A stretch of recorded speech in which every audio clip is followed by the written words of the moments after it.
Esta conferencia comenzará a grabarse. Bien, pues vamos a dar comienzo a una nueva sesión de comentarios a las enseñanzas de Crión.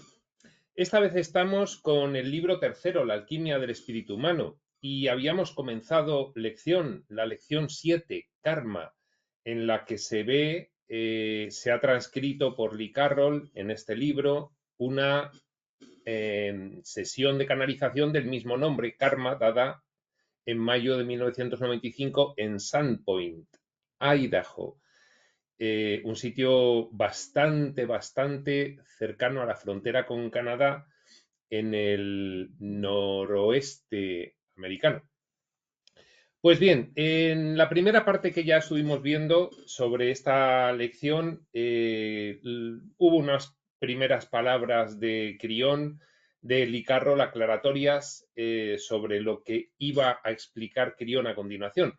Y Crión pues empezó a hablar del karma y empezó pues a despejar algunas dudas y aclarar algunas confusiones y algunos errores que tenían los humanos habitualmente con el karma, como que si había karma bueno o karma malo, o como si el karma respondía a un comportamiento bueno o malo de una vida anterior. Y bueno, pues desechó todas estas cuestiones que son entendimientos pues bajos sobre el tema, y lo que nos dijo básicamente es que el karma es un conjunto de lecciones que nos sirven para evolucionar, que son el motor de realización en este mundo, que si no tuviésemos el karma, pues no evolucionaríamos porque no tendríamos retos, ventanas de oportunidad para poder resolver cuestiones.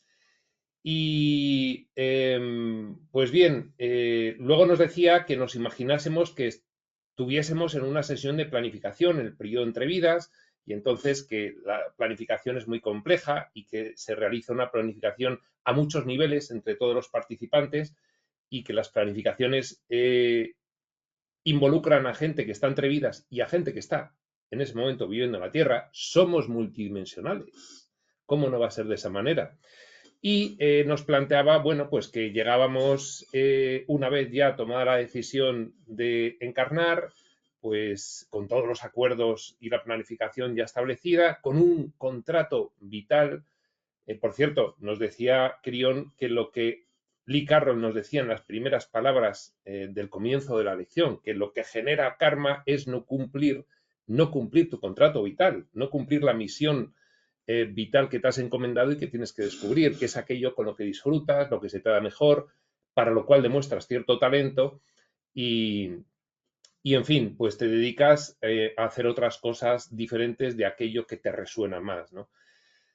En esa sesión de planificación, pues bajas a la cueva de la creación, donde hay una gema que contiene tu yo superior y está tu nombre astral, y entonces después vas al nacimiento biológico, vives tu vida, tienes tus lecciones, aprendes lo que haya sido menester que aprendas, hay libre albedrío, y luego, pues al final, cuando mueres, pues vuelves a la cueva de la creación y de ahí, pues pasas al salón de los honores, donde te recibe toda la gente del otro lado del velo, etcétera, etcétera. Bueno, el karma, dice Crión, además, que es importantísimo porque es no solamente el que permite la evolución a nivel individual y colectivo, sino que permite el aumento de energía de todo el planeta.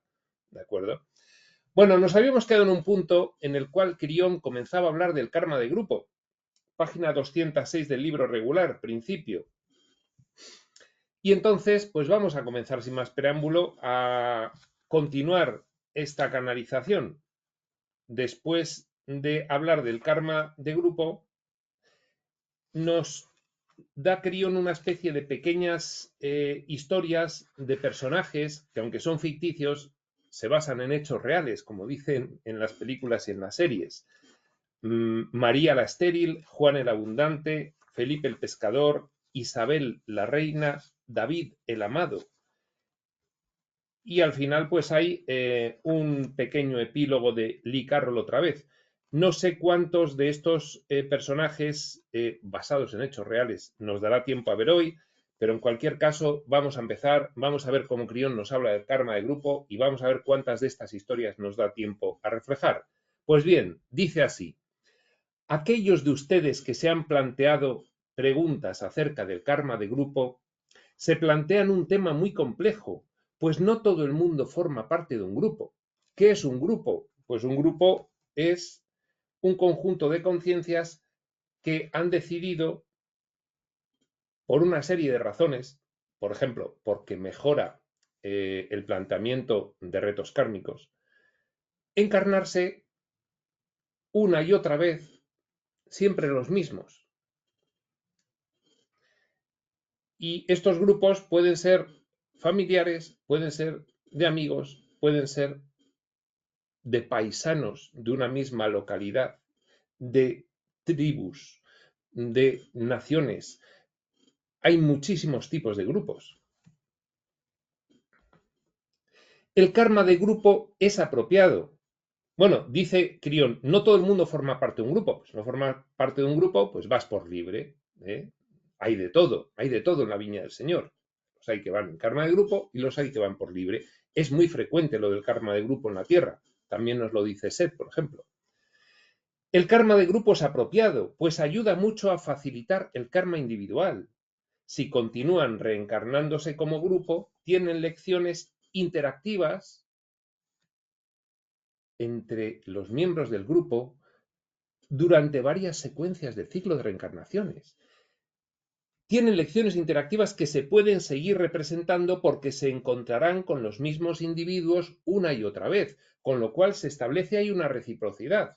En algunas ocasiones tú eres el padre y otra conciencia es tu hijo, y en la siguiente tu hijo es tu padre y tú eres el hijo, y entonces hay cuestiones ahí de reciprocidades, de retos, de relaciones entre ambos que vuelven a surgir y el otro está en la otra posición, con lo cual ve las dos partes, la parte de padre y la parte de hijo, y viceversa. Entonces es muy interesante. Por lo tanto, los grupos facilitan el periodo de aprendizaje individual mejor que los individuos solos. Una regla que está anunciando Crión. Ahora les digo que esta noche, cuando se levanten y abandonen este lugar, se cruzarán con madres y padres, con hijos e hijas, que son los suyos, y no los reconocerán. Claro, porque no tiene que ser a cada secuencia vital siguiente en la línea histórico-temporal del drama del escenario. Puede ser que tú seas el padre de tu hijo en esta secuencia vital y volváis a ser al revés, hijo y padre, dentro de 3. Vaya usted a saber. O que ahora el que fue tu hijo, pues es un amigo tuyo, o no le conoces de nada, pero fue tu hijo hace 3, pero sin embargo coincide en algo, en otro grupo, pues el grupo de asistentes a las audiencias de Crión, grupo de estudiantes de espiritualidad. Vaya usted a saber. Esto es mucho más complejo de lo que nos puede parecer a nosotros. Y no complejo, sino variado y dinámico. Y entonces, bueno, pues efectivamente les dice Crión, aquí hay muchos que os reencarnéis en grupo, pero no os reconocéis porque viene de otras vidas. Esa es la interacción del karma de grupo en esta zona. Ahí se refiere concretamente a Sandpoint, a esa localidad en la que hace la audiencia, en Idaho. Algunos de ustedes han pertenecido a tribus muy antiguas en esta zona durante eones, y yo le doy a mi socio el nombre de Nespars, los grandes ganaderos de caballos de los tiempos antiguos en esta misma tierra que ahora ocupan ustedes en este momento, pues su linaje es grande en esta zona. Una cosa que le dice a los de Sandpoint, pues todas estas cuestiones. Sandpoint es un sitio muy concreto, muy al norte, muy cerca de la frontera de Canadá, en fin, un sitio muy concreto. Dice, aquí os habéis reencarnado muchos en grupos durante eones. Al estudiar el karma de grupo, debemos decirles que hay otro atributo relacionado con la contabilidad de la energía. Y introduce Crión este concepto de contabilidad de la energía. Bueno, la contabilidad es aplicable a todo. ¿Por qué no a la energía también? Desde un punto de vista cuantitativo y cualitativo. La contabilidad de la energía es un registro de los flujos energéticos, ni más ni menos. del que nunca hemos hablado hasta ahora, de este concepto de contabilidad de la energía. Para ustedes solo tiene interés de saberlo, pero puede constituir toda una revelación para quienes lean esto. Dice a los del grupo, no tiene mayor interés que el concepto de lo que es la contabilidad de energía, pero luego hay gente que lee que se puede sorprender muchísimo. Igual somos nosotros. Pues hay en este planeta un grupo que siempre debe permanecer formando el mismo grupo. Es decir, hay un grupo de conciencias en este planeta que al principio de comenzar la historia del escenario planetario decidieron siempre reencarnarse tribal, cultural y racialmente en ese grupo. Nunca cambian. Es como un elemento esencial del karma de grupo, un ancla o base de partida para que funcione el sistema de grupos. Además, este grupo es un grupo importante porque a partir de este grupo, que sirve de base o de ancla, vaya usted a saber cómo, porque Crión no lo explica, funcionan los demás grupos. Bien. Por lo tanto, a estos, los llamados los pura razas astrales, entrecomillado, del planeta, a estos les llamamos los pura raza astrales del planeta. En otras palabras, el grupo siempre puede encarnarse, las conciencias del grupo siempre pueden encarnarse en el mismo grupo una y otra vez. No han experimentado variación alguna, pero su grupo es lo bastante grande, de tal modo que eso puede tener lugar sobre cualquier parte del planeta. Es un grupo a nivel planetario, que está en todas partes. Los recién llegados a este grupo siempre permanecerán en él mientras decidan regresar a la Tierra. Y eso es algo que saben con antelación. Vas a hacer un ciclo de reencarnaciones en la Tierra y has elegido estar siempre en este grupo concreto, antes de empezar el ciclo de reencarnaciones, con lo cual cada vez que reencarnes en la Tierra vas a ser de este grupo concreto. Algunos de ustedes ya han imaginado qué es este grupo.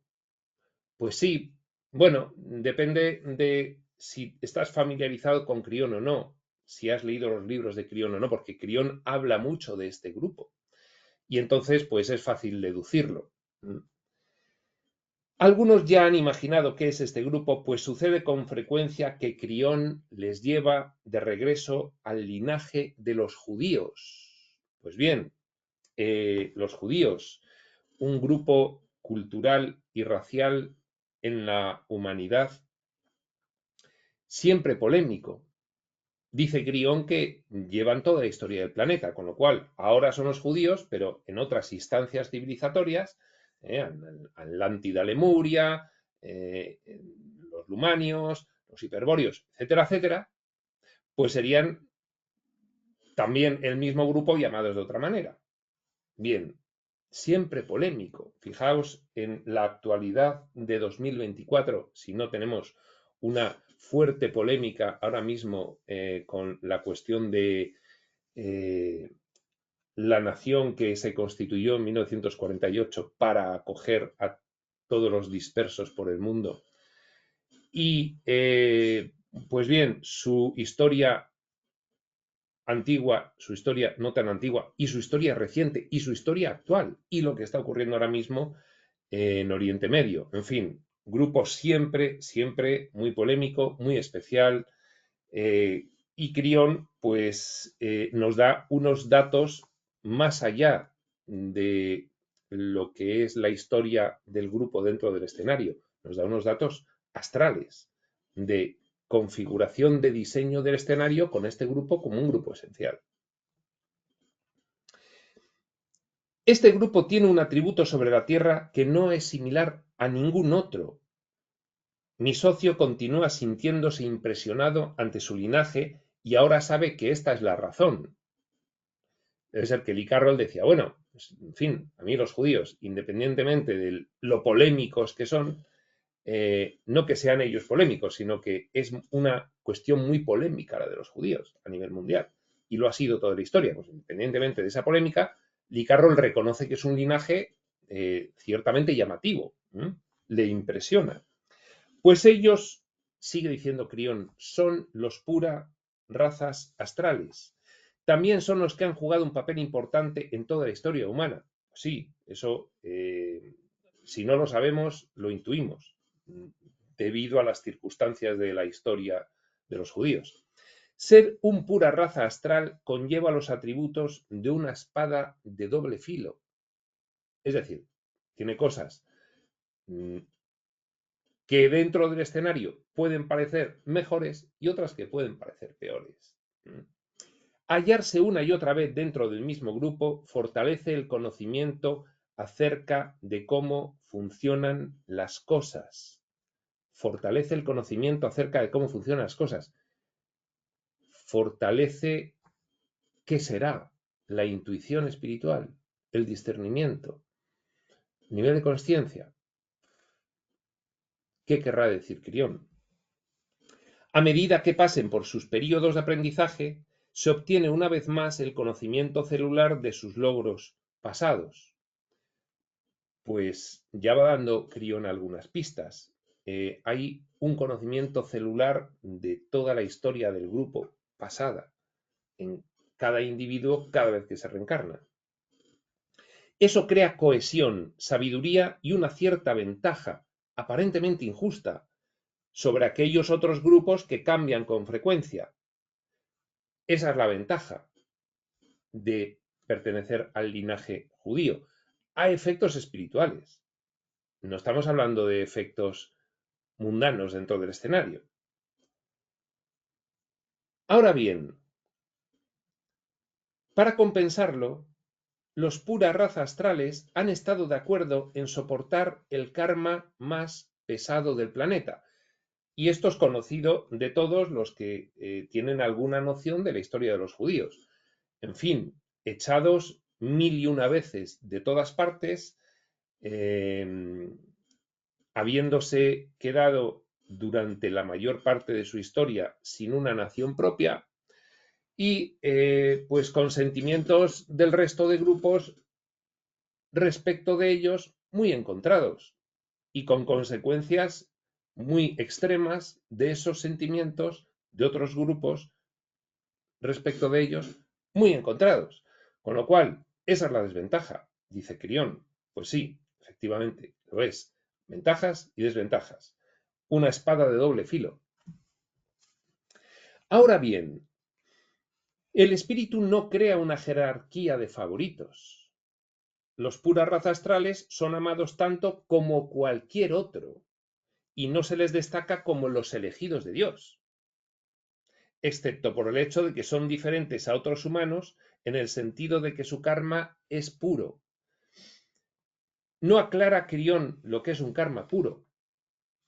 Podríamos hacer alguna especulación. Pues bien, un grupo que siempre sus conciencias individuales se reencarnan dentro del mismo grupo, pues siempre las lecciones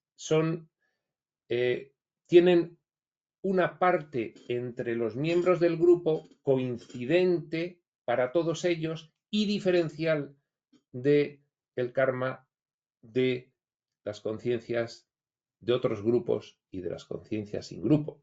Podemos decir, bueno, eso puede que sea a lo que se refiere Crión con lo de un karma puro. Seguramente será mucho más. Les invitamos a observar un atributo biológico interesante. Los judíos no son reconocidos biológicamente por la ciencia humana como una raza aparte. No son como la raza negra o la raza roja o la raza amarilla o las extintas razas verde, naranja y azul. Son un grupo que no se distingue biológicamente.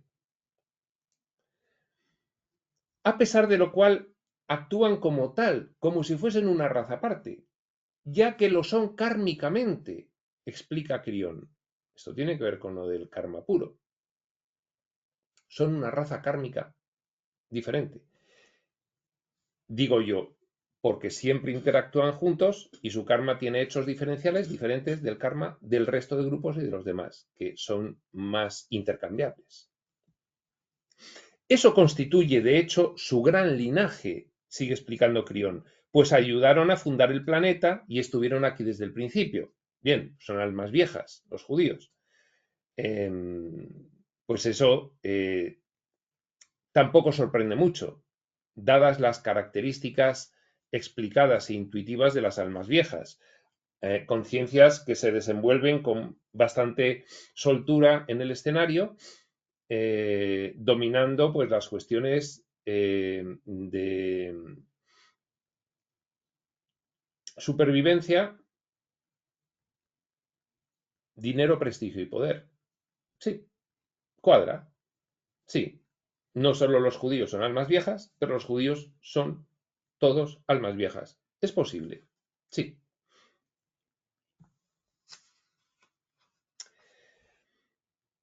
Hay mucho que decir al respecto, sigue diciendo Crión.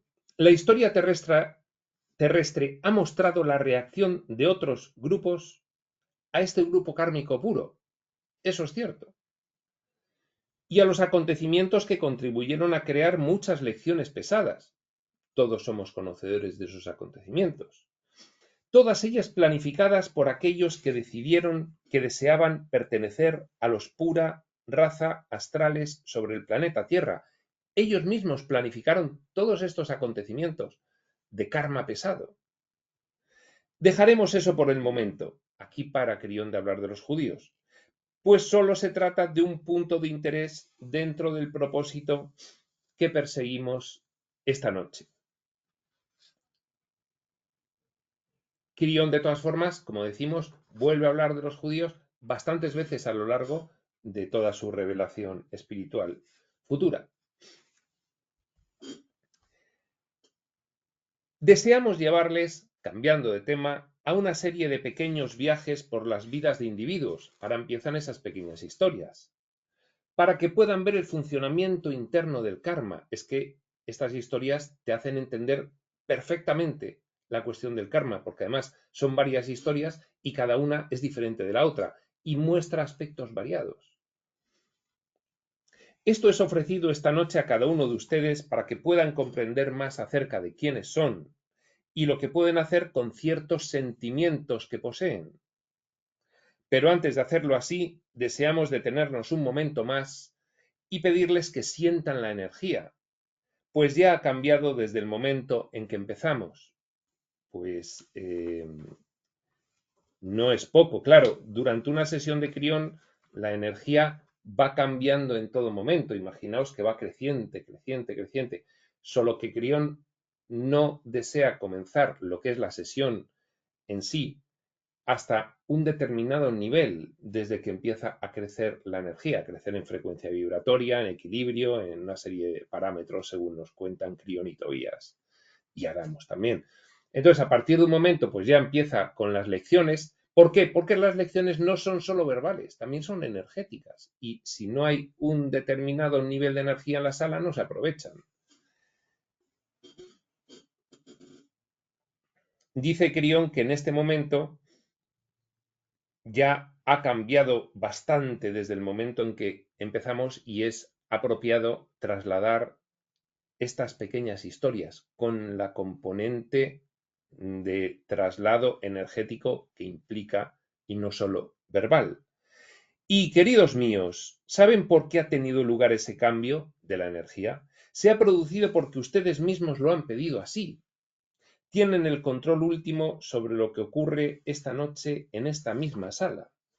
Pues muy bien, y aquí empieza la primera historia, María la estéril. Y dice así: hablaremos ahora de María la estéril. Cuando María era una niña muy pequeña, sabía intuitivamente que había nacido para ser madre. Cuando otras niñas pequeñas de su misma edad jugaban con muñecas, lo hacían con una sola muñeca. María lo sabía, mientras que María lo hacía con 6. Me iba a cambiar de línea. Como pueden comprender, María lo sabía todo sobre los niños, sabía lo que les hacía felices y cómo debía educarlos. Fue muy sabia en este aspecto, puesto que ya había sido madre con anterioridad, en otras vidas. Período de vida tras período de vida, María se había dedicado a criar niños. Había un patrón kármico. En ocasiones llegó a tener hasta 11. María había nacido para ser madre. A medida que continuó con su vida, María encontró a un hombre que le dijo: «Deseo tener una gran familia». Y María pensó: «Este es el hombre que me conviene». Juntos hicieron planes y consiguieron una casa grande, como preparación para tener muchos hijos. Pero, desgraciadamente, y a medida que se desplegó la vida, María no tuvo hijos, pues, ante su propia conmoción, se descubrió que era estéril. Y todo el conocimiento que poseía sobre los niños no parecía servir para nada. Se sintió angustiada y deshecha, se encolerizó con Dios y pensó que se le había jugado una mala pasada.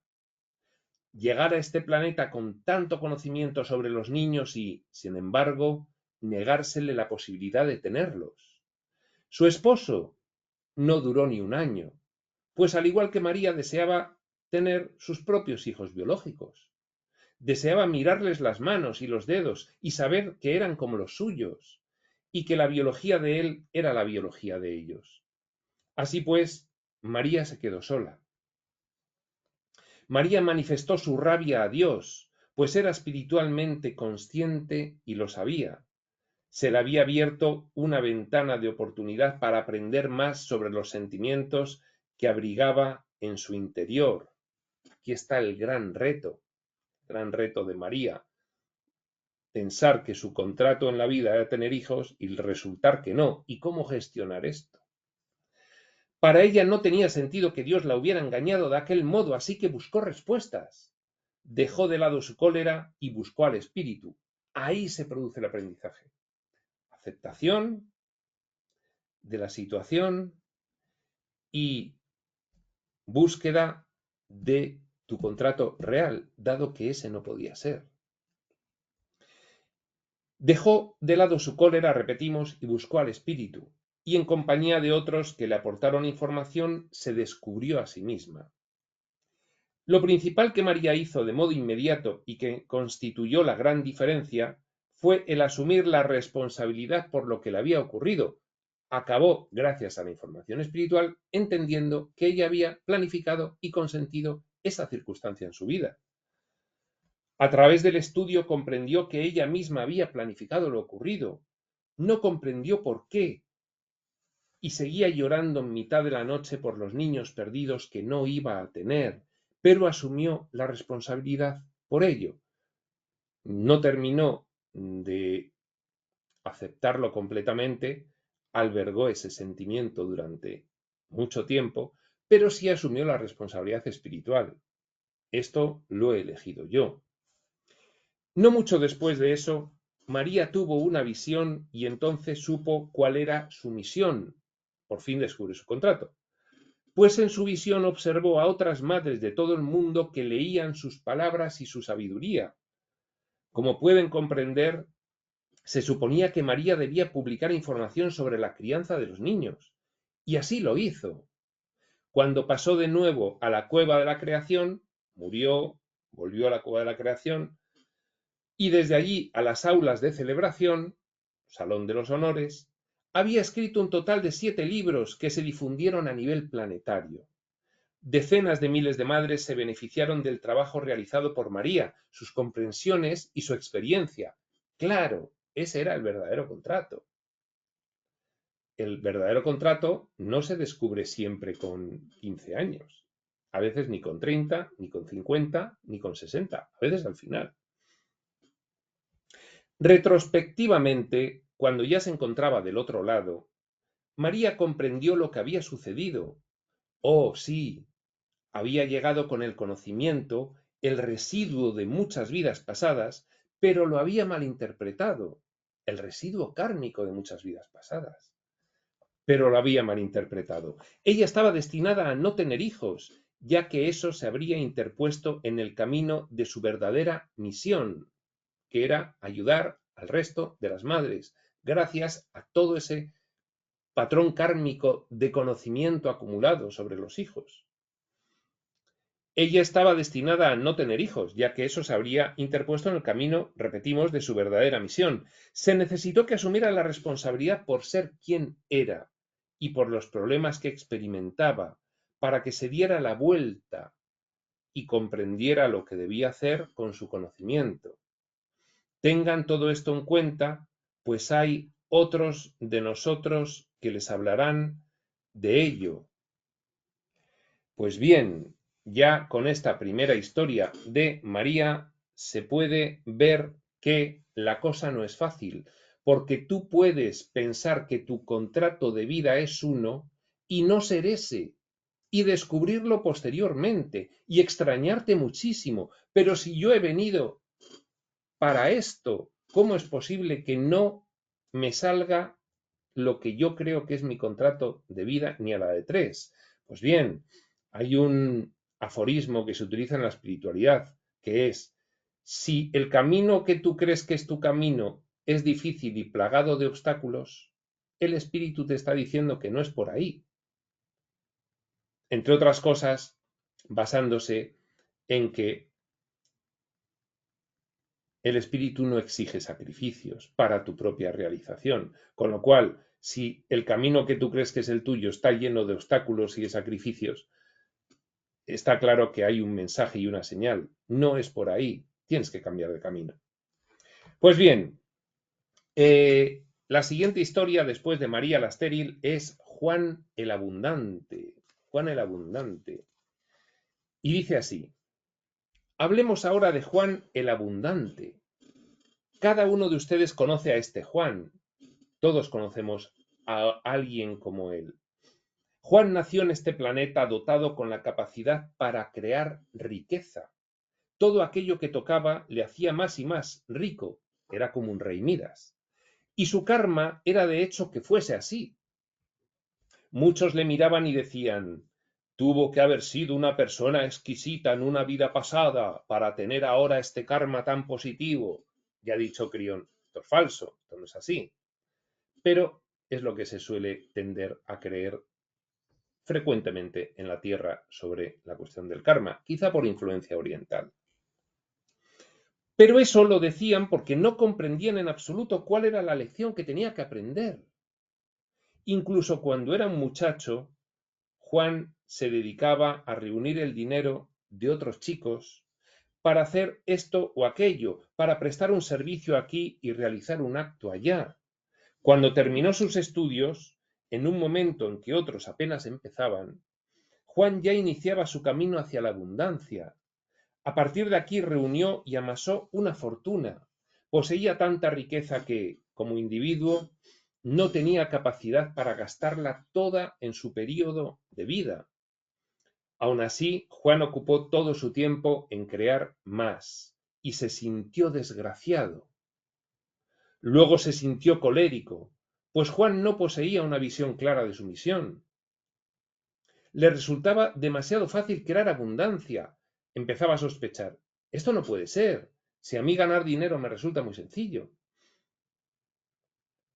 Así pues, se convirtió en una persona irritable. ¿Por qué? Porque no le satisfacía, era demasiado fácil para él, no le realizaba. Tenía abundancia desde que era adolescente y para él no era un secreto y no le realizaba. Así pues se convirtió en una persona irritable, que no hacía más que quejarse. Había quienes ni siquiera deseaban estar en su compañía, de tan enojado como se mostraba siempre. Así pues, los únicos que estaban con él eran aquellos a los que pagaba bien para que estuvieran, lo que representaba el propio karma de quienes así lo hacían. Atención, karmas recíprocos, situaciones que permiten retos de aprendizaje para los que están en interrelación. Eso es la planificación previa. Finalmente, Juan murió como un hombre desgraciado. Poco después de encontrarse en el otro lado, se dio cuenta de cuál había sido en realidad su lección. No se dio cuenta en vida, se dio cuenta después. Había elegido una de las más difíciles de todas, una lección que fue incapaz de aprender. Una de las lecciones más difíciles de todas, la de tener una experiencia de completa abundancia. Va a explicar Crión por qué. Queridos míos, hay escritura que habla de esto, y deseamos decirles esta noche lo que significa y lo que no significa. Crión, como siempre, aclarando conceptos. Pues se han traducido las palabras para que digan: será casi imposible que un hombre rico vea las puertas del cielo. Permitan que el Espíritu les diga lo que eso significa. Es lo siguiente: resulta extremadamente difícil para cualquiera que posea una gran abundancia el alcanzar la iluminación, y esa afirmación se sostiene por sí misma, sin nada que la rodee. ¿Pero por qué? Ahora lo va a explicar Crión. Vamos adelantando algo. ¿El hecho de ser rico te impide la iluminación? No. El hecho de ser rico hace que estés rodeado de distracciones que son una fuerte tentación para no hacer caso de lo fundamental.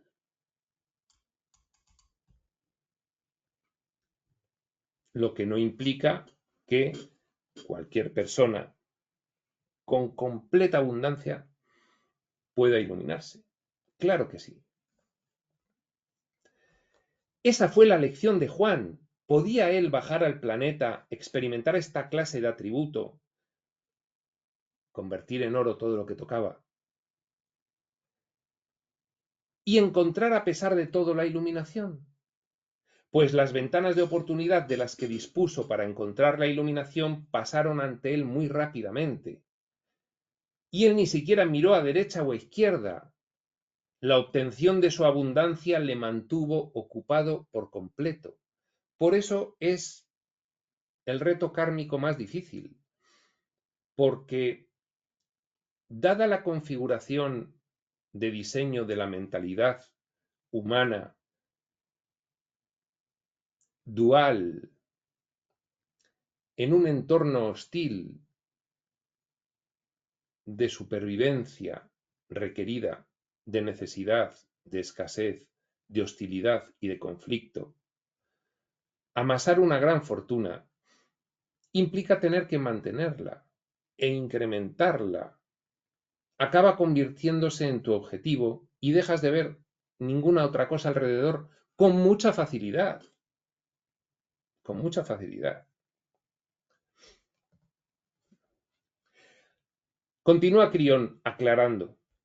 Algunos han tomado esta escritura: será casi imposible que un hombre rico vea las puertas del cielo, y han extrapolado a partir de ella un completo escenario de reglas deficientemente reflexionadas sobre el tema de la abundancia. Así dicen: lo que el espíritu quería decir realmente es que no se puede ser rico y alcanzar al mismo tiempo la iluminación. Además, la lógica del pobre continúa diciendo: si se tiene riqueza no se es iluminado. La fase final de este proceso de pensamiento dice: para encontrar a Dios tienes que desprenderte de toda tu riqueza. Entre paréntesis, aclara Crión, que debe entregarse habitualmente a alguna organización dispuesta a recibirla, con el propósito de ayudarle a desembarazarse de esta carga espiritual. Y no lo dice Carroll, pero lo digo yo, ironía cósmica. Solo entonces se puede alcanzar la iluminación. Estos mismos individuos, entre paréntesis, empeorando las cosas, han equiparado el ser pobre con el ser iluminado. Créanme, queridos míos, que eso no es así. Les pedimos que vean el sentido común que hay en todo esto. Muy buena aclaración de Crión, porque efectivamente mucha gente piensa que para iluminarse hay que ser pobre y que el dinero es malo, nos dicen los reveladores espirituales, y luego se sorprenden de que no consigan abundancia con esas creencias. Claro. Y esas creencias pueden estar ocultas, con lo cual, cuando uno reflexiona sobre el tema de por qué no es abundante y concluya, si yo no creo que el dinero sea malo, que escarbe más, que escarbe y que vea sus valores donde se encuentran. Quizás esté adherido emocionalmente a alguna corriente ideológica humana que te dice que todo lo que se relacione con el dinero es corrupto. Y quizá lo tengan asumido sin darse cuenta, de una forma bastante inconsciente. Cuidado.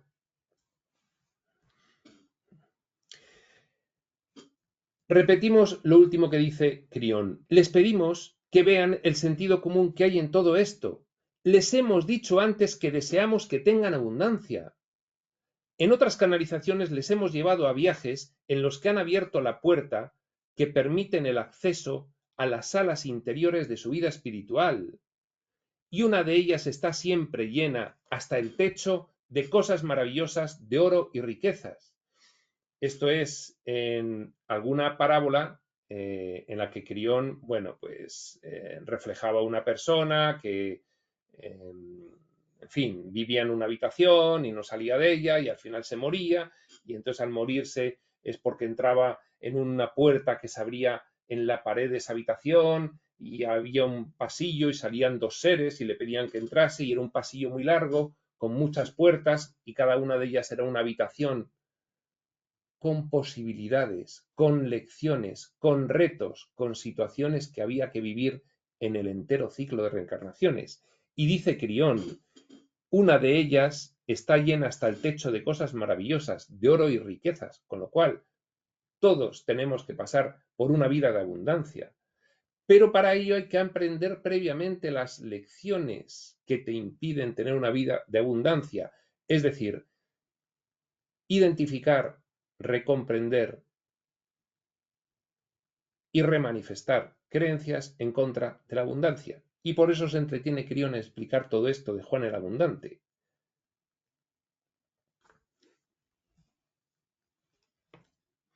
¿Por qué les íbamos a mostrar estas cosas en esa parábola?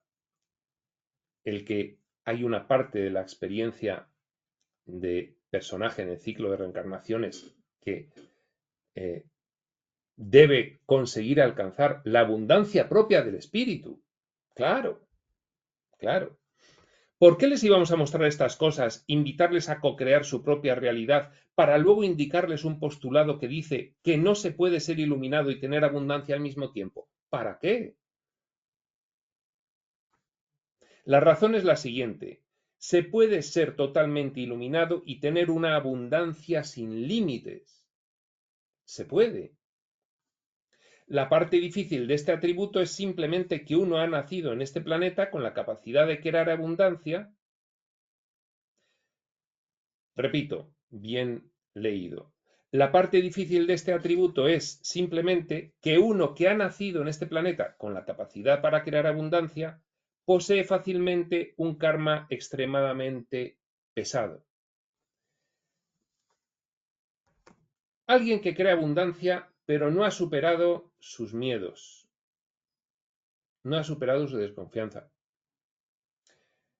no ha superado la idea de que el ataque resuelve, no ha superado el especialismo.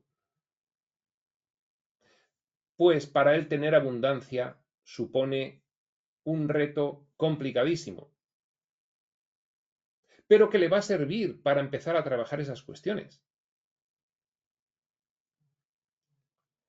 Por otro lado, los que hayan acumulado en su mentalidad un conjunto de creencias contrarias a la abundancia, por motivos ideológicos, culturales, éticos, familiares, por la propia configuración de diseño de la mentalidad humana dado el diseño general del escenario de hostilidad y de conflicto y de dificultad.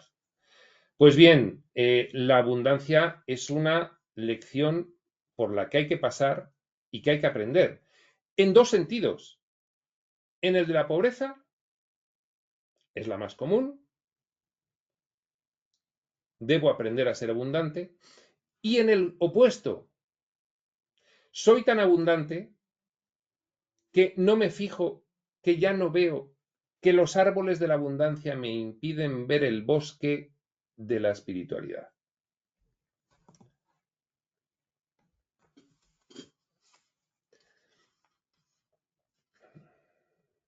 ¿Se volverá esa persona a mirar su lado espiritual y alcanzará la iluminación? En otras palabras, la distracción que se produce es casi insuperable. Esa es la amplitud de la situación. Todos ustedes son invitados a alcanzar la abundancia, todos y cada uno de ustedes. La escritura es simplemente una afirmación de dificultad y una advertencia para que lleven cuidado con ello. Para alcanzar la iluminación y la riqueza terrenal al mismo tiempo se exige poseer un gran equilibrio y una verdadera sublimación del ego. Estos atributos no se encuentran juntos con frecuencia. Cuando se encuentran, se sabe que se ha encontrado un alma muy antigua. Bendito sea aquel que conoce a Dios y tiene abundancia. Pues bien, fijaos, superar el reto respecto de la abundancia, tanto en el polo de no salgo de pobre, ¿a qué se debe?, como en el polo de soy inmensamente rico y soy inmensamente infeliz. Desde ambos polos, la abundancia es un reto tremendamente complicado. Pero no es fácil de comprender, no es difícil de comprender toda esta cuestión a la vista, como dice Grión, todos vosotros conocéis a alguien que está en esta situación. ¿Y qué les ocurre? Pues que desconfían de todo el mundo, que piensan que no pueden tener relaciones auténticas porque están convencidos de que la gente se les acerca por su riqueza, que todo el mundo está dispuesto a quitárselo todo, que la gente quiere aprovecharse de ellos, que la gente es falsa y cínica e hipócrita con ellos y en realidad pues nunca pueden tener una interacción espontánea. En fin, es un ego abundante. ¿Cuál sería la mejor situación para tener abundancia? Pues ser previamente consciente, tener un nivel de conciencia desarrollado, ser un alma antigua. Pero claro, eso es cuando ya has pasado en otras vidas por todos estos retos entre estos polos opuestos, de la pobreza de solemnidad y de la abundancia inmanejable. Porque ambos tienen sus aprendizajes, sus ventanas de oportunidad y ambos hay que superar. Pues bien, aquí acaba la historia de Juan el Abundante. Hemos visto María la Estéril, hemos visto Juan el Abundante y nos queda por ver Felipe el Pescador, Isabel la Reina y David el Amado. Y el epílogo de Licarrol. Esto lo vamos a dejar para la siguiente sesión, a partir de Felipe el Pescador. Esa siguiente sesión será en otro momento y este otro momento será cuando tenga que ser. Y antes de despedirme, estoy recordando que en el libro Durantia, en la parte cuarta, la vida y las enseñanzas de Jesús, hay un epígrafe en el documento 132 que se llama Los consejos para un rico. Y es que en la estadía en Roma, Jesús, todo esto previo a la vida pública, en ese viaje que hizo por la cuenca del Mediterráneo para conocer el mundo, pues Jesús habló con un rico patricio romano que quedó sorprendido por sus palabras y le pidió consejo en relación a la riqueza, a la abundancia que tenía.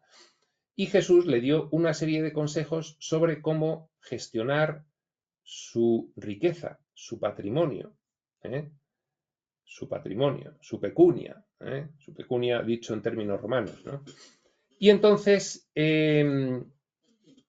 estoy ahora mismo recordando que esos consejos para un rico que le dio Jesús a este potentado patricio, pues son unos consejos muy adecuados para precisamente evitar lo que le ocurrió a Juan el Abundante. Ese epígrafe lo hemos comentado ya en Espacio Sutil, está en la serie de el libro de Urantia, parte cuarta, la vida y las enseñanzas de Jesús, documento 132, pues alguno de ellos. Y